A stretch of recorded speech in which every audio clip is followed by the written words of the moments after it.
Então, senhores, medidas básicas de proteção.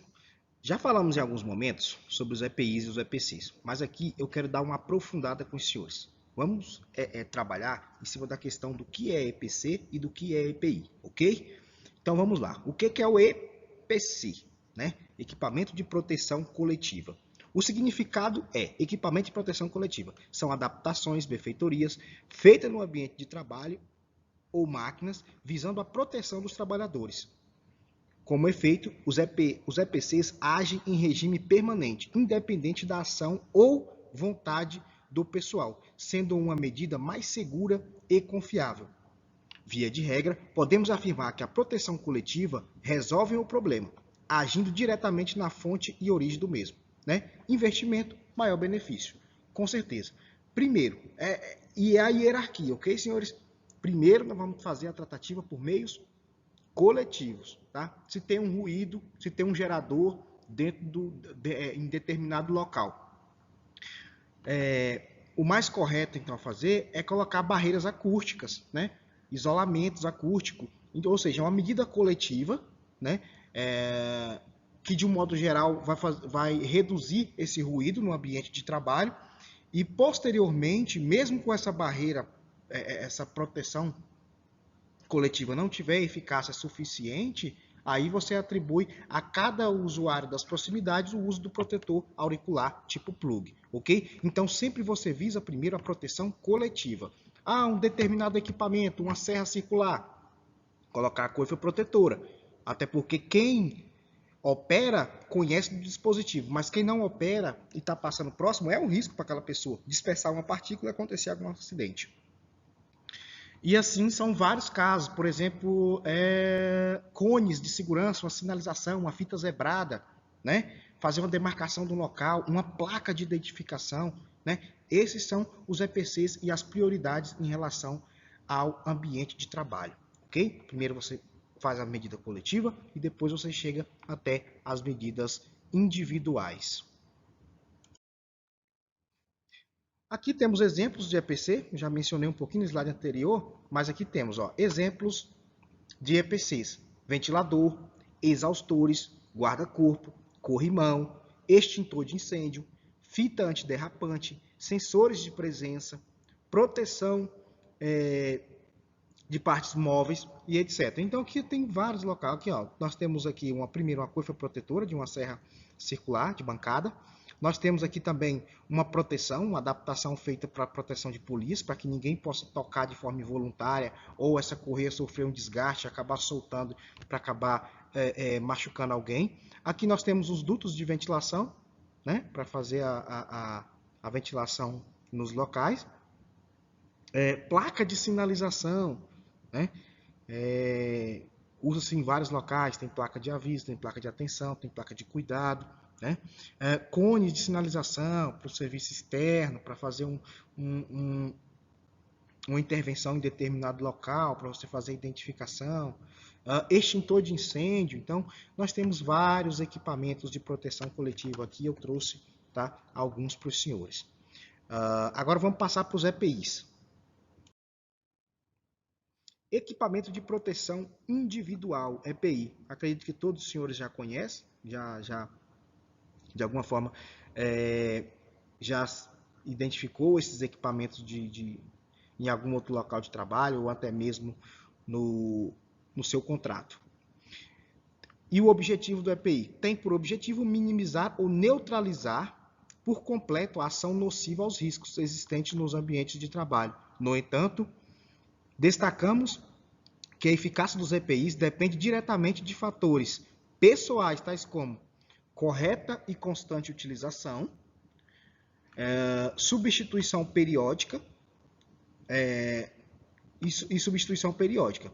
Ele serve para proteger a integridade física do trabalhador durante o exercício das atividades. Né? EPIs. Para que seja um EPI, ele tem que ter o CA, que é o Certificado de Aprovação. Não pode o funcionário, por conta própria, ir numa loja, no Centaurus, não sei aonde, comprar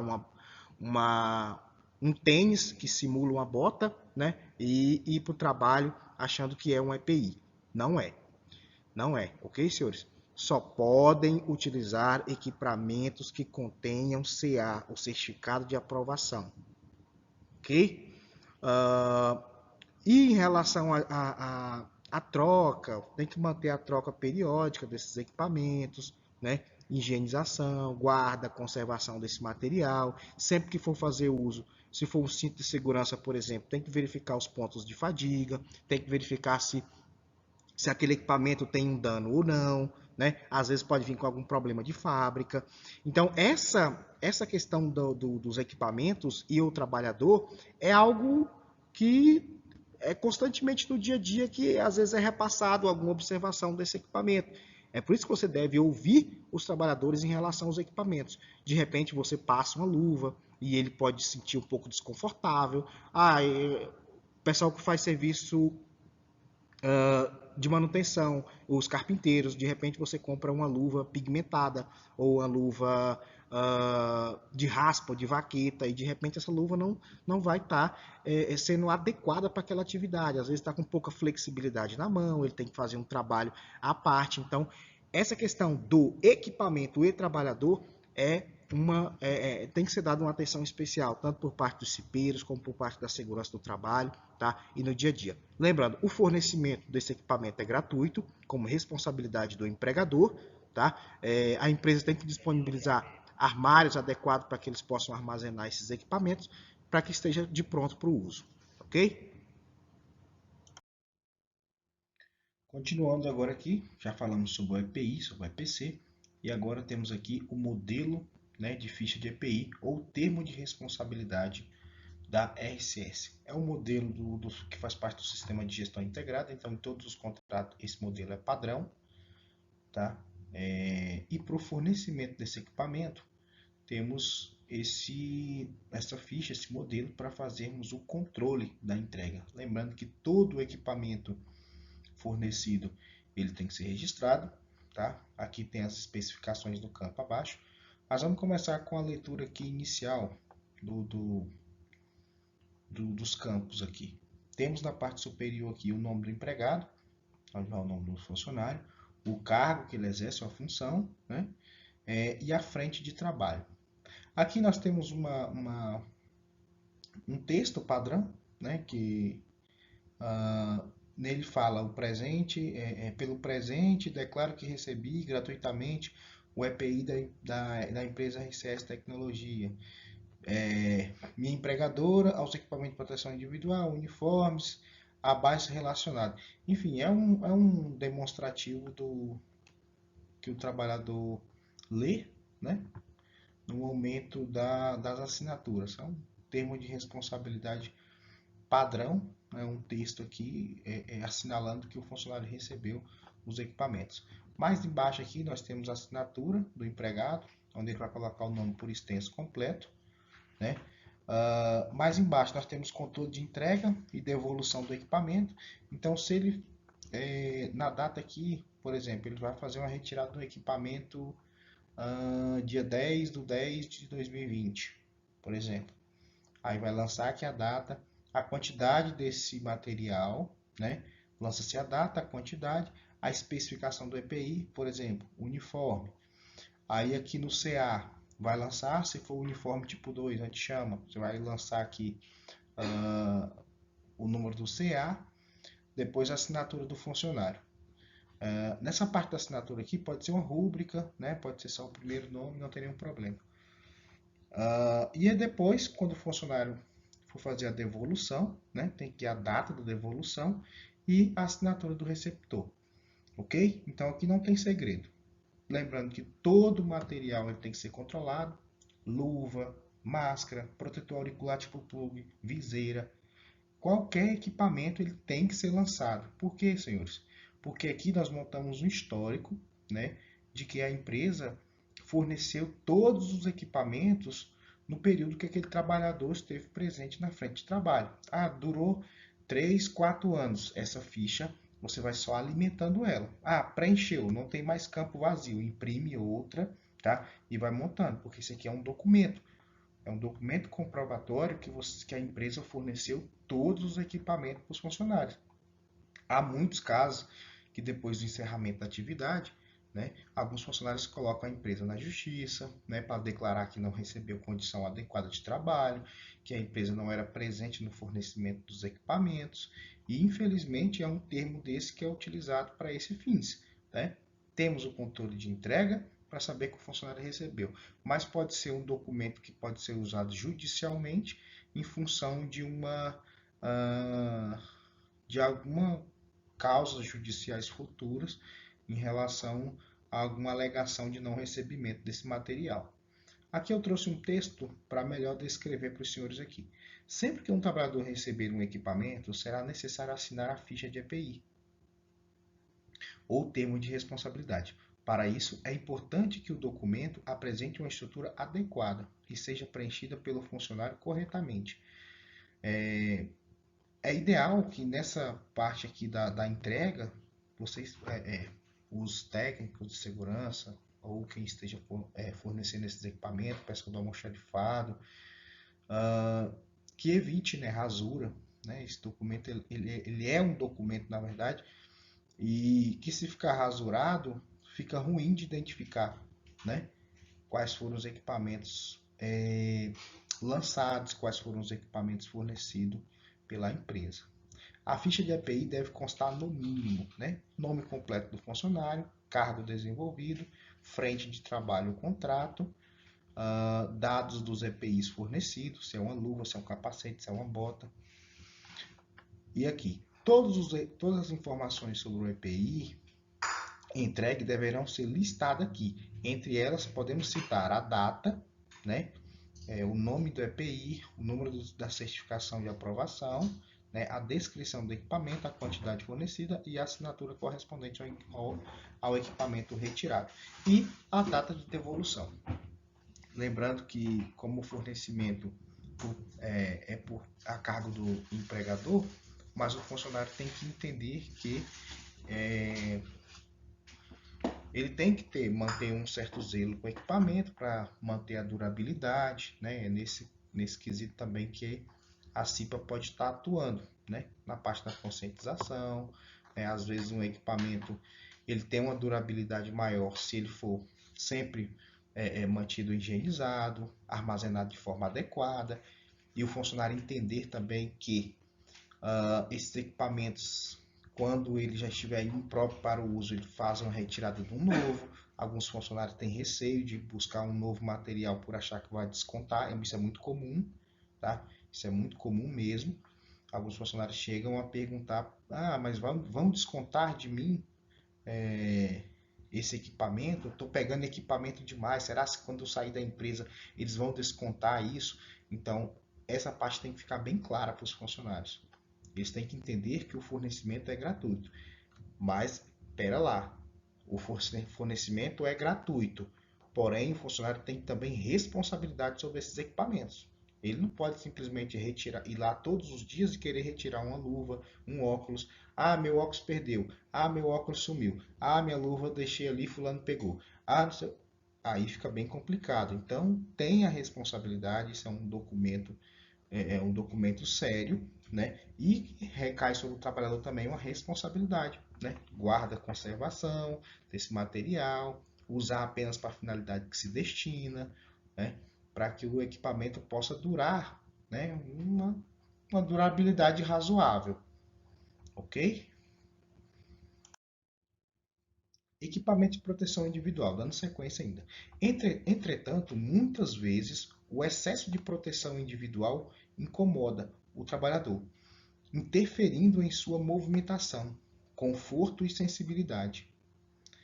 Essa parte que é muito importante. Eu não sei se eu falei em alguns slides anteriores para os senhores, mas essa questão do incômodo, realmente, eu mesmo como técnico de segurança do trabalho, assim que eu iniciei na função de técnico, eu senti uma dificuldade em relação ao uso do equipamento porque não era algo do meu dia a dia, né?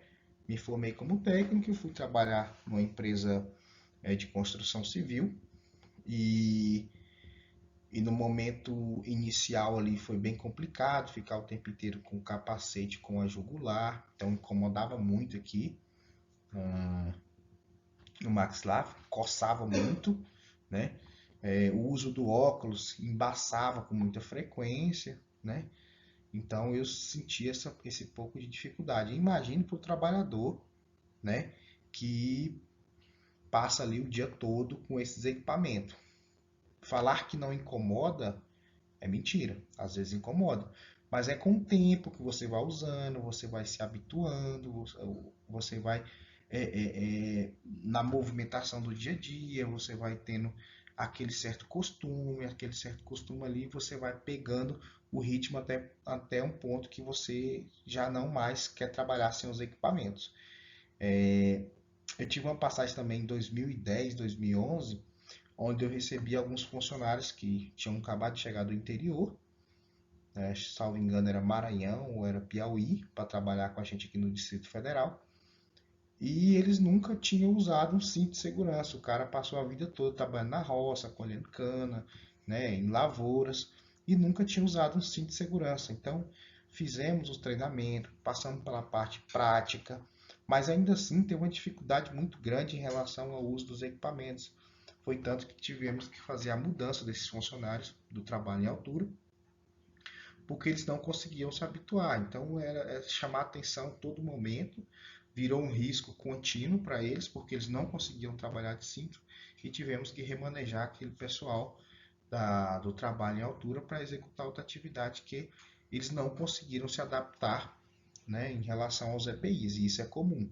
Então, é a questão da conscientização, do trabalhador, mostrar a importância dos equipamentos e fazer daquele uso uma rotina até a pessoa se ir se acostumando e daqui a pouco ele não mais consegue exercer a atividade sem que esteja com o uso dos equipamentos.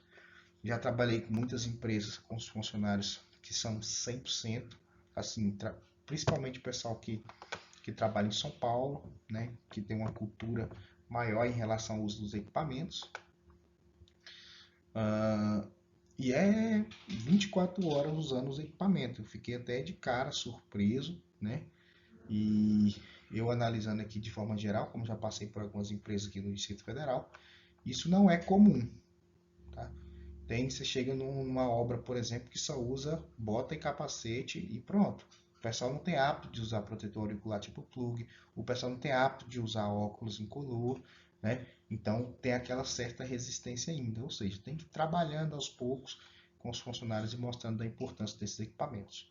E mais um ponto aqui, antes de adquirir o EPI, certifique-se que o mesmo foi registrado com o número do CA, certificado de aprovação, atestada a sua eficácia e a devida adequação. Então, todo equipamento que hoje se enquadra, né, como equipamento, ele tem que ter a certificação de aprovação. Eu já mencionei nos slides anteriores, equipamento que não tem certificação, ou equipamento não, um dispositivo ou uma bota, enfim, que não tenha certificação, ele não é um EPI, ou seja, ele não está liberado para ser colocado em atividade, ok?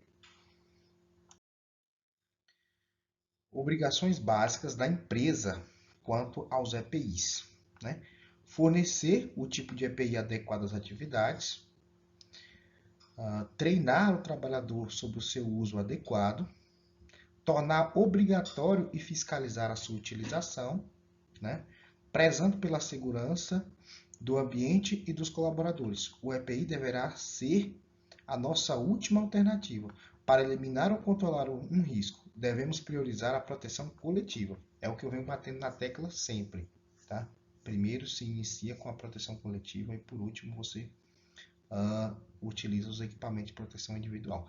Então aqui recai sobre a empresa grandes responsabilidades, que é o fornecer, treinar e tornar obrigatório esses equipamentos de proteção individual para os funcionários. Né? Fornecer, isso é para fornecer o tipo de EPI adequado às atividades.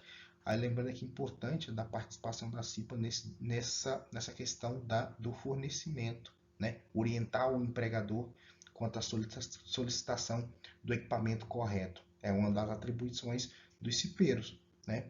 De repente a empresa está comprando os equipamentos que não é adequado, né? E é onde entra a importância do trabalho na CIPA aqui nessa solicitação. Treinar o trabalhador sobre o seu uso adequado. Também é uma tarefa do SESMIT juntamente com a CIPA, tornar obrigatório fiscalizar a sua utilização. Então aqui, senhores, não é que a empresa compra todos os equipamentos e fornece para o trabalhador, que ela não tem uma responsabilidade de tornar aquilo ali obrigatório e fiscalizar a sua utilização. Exemplo, você chegou na empresa hoje, você recebeu todos os equipamentos e simplesmente a empresa fala, ora, agora você pode trabalhar, né? Pode ir lá trabalhar, você já está com todos os equipamentos, mas não é isso. É por isso que tem o técnico de segurança, tem o encarregado, tem o engenheiro, para fazer cobranças, para fazer as fiscalizações, para saber se o funcionário está usando ou não, se está usando de forma adequada ou não, né? Constitui-se a CIPA, a Comissão Interna de Prevenção de Acidente, para poder também somar nessa questão da fiscalização, né? Tornar o uso obrigatório, né? Por meio de conscientização e conversa com os parceiros de trabalho. Obrigações básicas do colaborador quanto ao EPI. Utilizar os equipamentos durante todo o expediente de trabalho. Responsabilizar-se pela sua guarda e conservação. Comunicar ao empregador qualquer alteração que o torne o equipamento impróprio para o uso. Então aqui nós temos a responsabilidade do empregado, né? Do colaborador. Usar os equipamentos apenas para a finalidade que se destina, né? Armazenar o equipamento, a disponibilidade do armário é por parte do empregador, tá? O empregador fornece o vestiário, o armário, aí o funcionário deve se organizar, né? Colocar seus equipamentos de forma organizada, né? Não misturar tudo, fazer aquela bagunça, para que o equipamento possa ser danificado.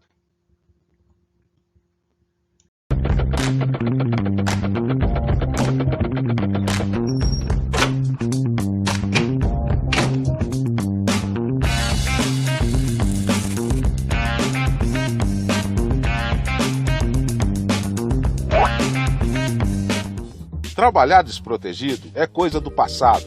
Com a modernidade, os materiais se tornaram leves e super confortáveis. É só passar pelo treinamento e aprender como usar que não tem erro. Mas exigir os equipamentos é também dever do operário. O outro lado da moeda tem suas responsabilidades. As empresas sabem que o barato pode sair caro, então nada de fechar a mão na hora de comprar EPIs. Eles somam menos de 0,05% de todo o investimento. Os óculos e os protetores faciais dão um chega pra lá na radiação e na luminosidade e ainda protegem se alguma partícula escapar em nossa direção. Tem até aquelas que combatem temperaturas extremas. Mas quando o assunto é soldagem, uma máscara especial entra em ação. Ninguém merece aquela dor de ouvido, concorda? Som nas alturas, protetor auditivo. Cuidado com as mãos. Muitos acidentes acontecem por falta de atenção. E lembre-se das luvas de segurança. Seguindo passo a passo, todo mundo fica protegido.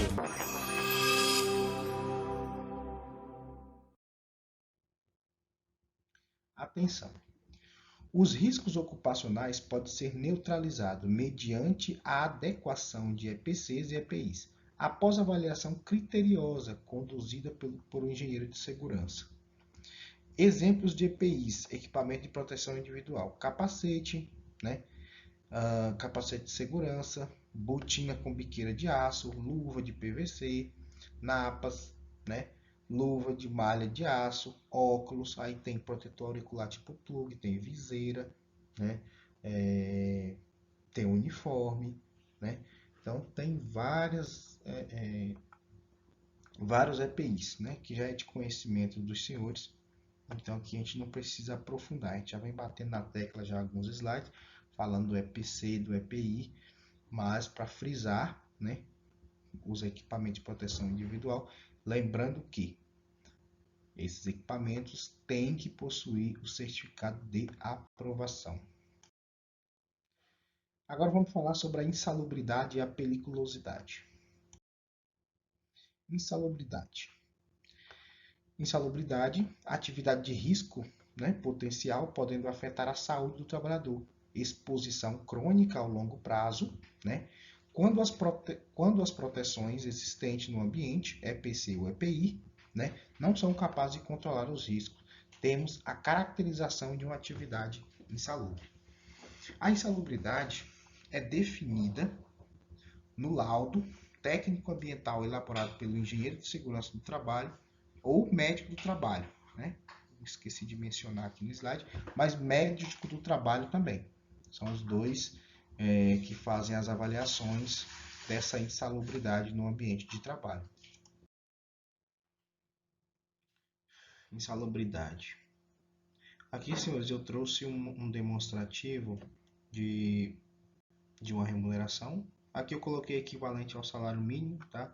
Não necessariamente será o salário, esse salário, tá? E eu trouxe aqui o percentual de insalubridade. Sempre que tivermos diante de um contexto de uma insalubridade, o funcionário terá direito ao percentual equivalente a 10%, grau mínimo, 20% grau médio e 40% de grau máximo.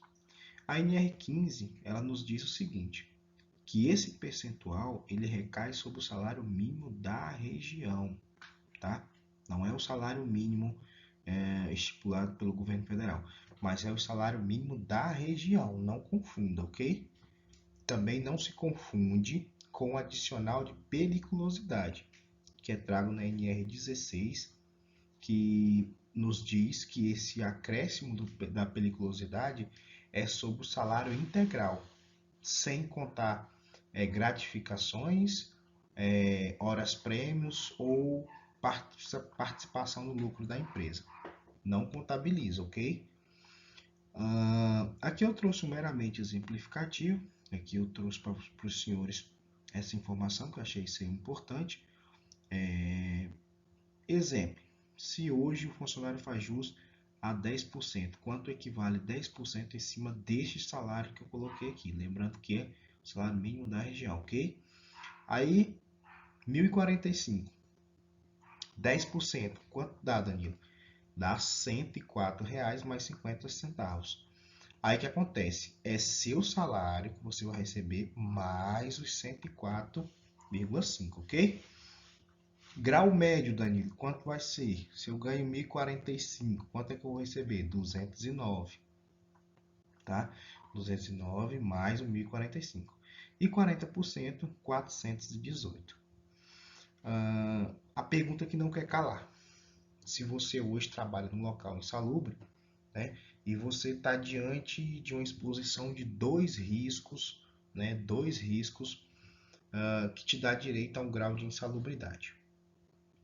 Você recebe os dois? Não recebe? O que acontece? É cumulativo? Não é cumulativo? Façam essa pergunta para os senhores. Mas, já respondendo, não é cumulativo, ok? A norma diz que prevalece o grau de risco mais alto, né? Se você está diante de um percentual de um acréscimo que te dá direito a 10% e outro caso que te dá direito a um grau médio de 20%, a empresa pagará os 20% e não o somatório dos dois, beleza? Outro detalhe muito importante também, que é a cessação dessa insalubridade.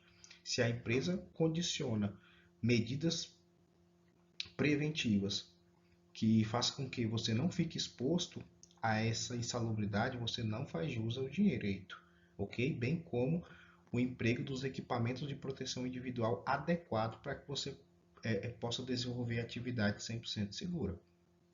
Beleza? Aí uma atividade só é considerada insalubre quando temos exposição habitual e permanente. Perante exposição reduzida e eventual direito não é devido, ok? Que é justamente o emprego de medidas protetivas pelo empregador, bem como a implantação de equipamentos de proteção individual. Espero não ter dúvida nesse item, ok?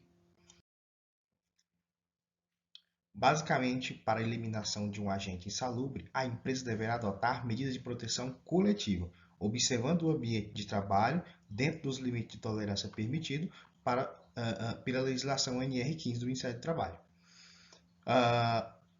Não é por outra razão que a norma regulamentadora NR6, a portaria 3214 do Ministério do Trabalho, recomenda o fornecimento de EPIs em 3 situações.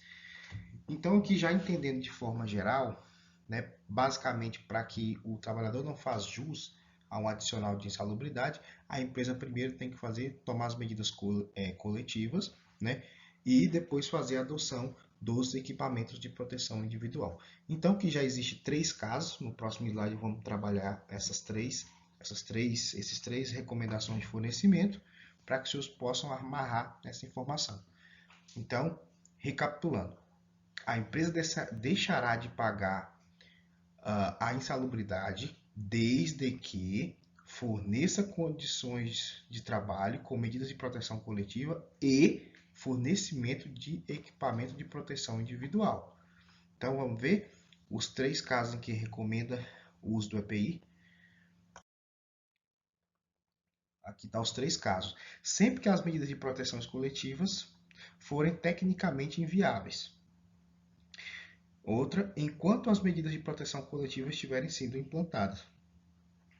E para atender situações de emergência em caso de risco grave e iminente. Então, aqui nós já temos 3 casos, né, que foi passado no slide anterior, mencionando aqui para nós trazermos essas três informações aqui, né, que amarra com o slide anterior, que trata do não pagamento da insalubridade. Segundo a atual legislação previdenciária, o segurado que exerce atividade insalubre tem direito de requerer aposentadoria especial junto à INSS.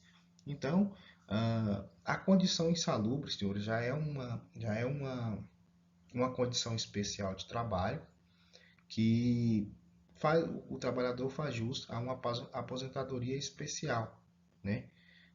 Ele trabalha por muito tempo diante de um risco grave e iminente, né? Uma permanência ali constante de risco que pode provocar danos à sua saúde, por isso eles fazem jus, né, de uma aposentadoria especial. Aposentadoria especial. Vamos entender aqui a respeito dessa aposentadoria. É um direito do trabalhador que exerce atividade profissional com exposição aos riscos físicos, químicos e biológicos, ou associado a agentes nocivos durante 15, 20 ou 25 anos. Na legislação,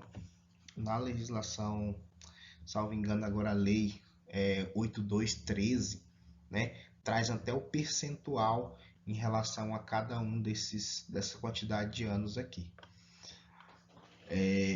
O trabalhador deverá comprovar o exercício da função através do registro da carteira de trabalho e o laudo técnico expedido pelo engenheiro de segurança, contratado pela empresa. Por fim, vale destacar que é proibido o retorno do aposentado às atividades ou setores insalubres. Então, se ele já recebeu um benefício da aposentadoria especial, esse trabalhador ele não pode retornar para a atividade em função dos riscos, né? Ele já aposentou por estar naquela condição de risco, né? Então ele é extremamente proibido, é vedado que ele retorne às atividades dos setores, né, insalubres. Periculosidade.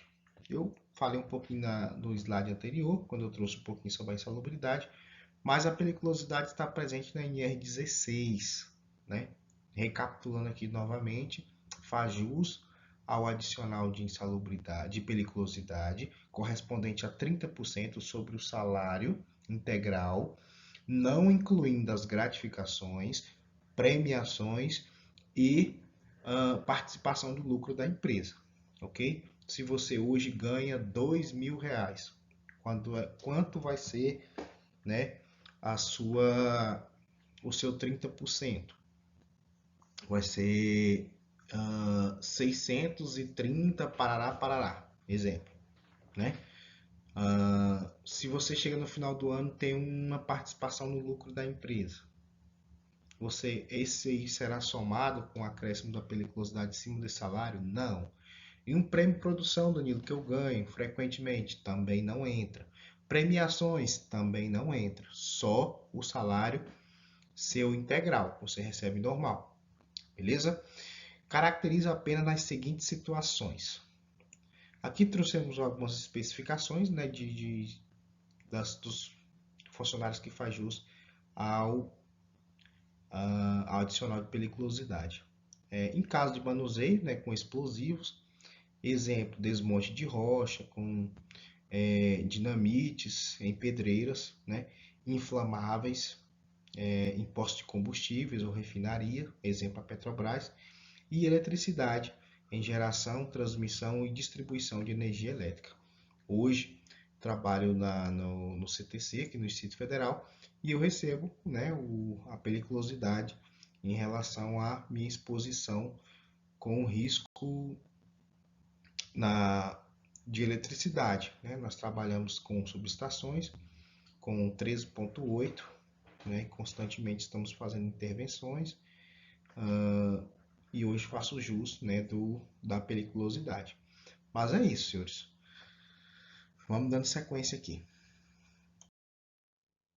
Ademais, por se tratar de riscos de acidente, o tempo efetivo de exposição não é considerado.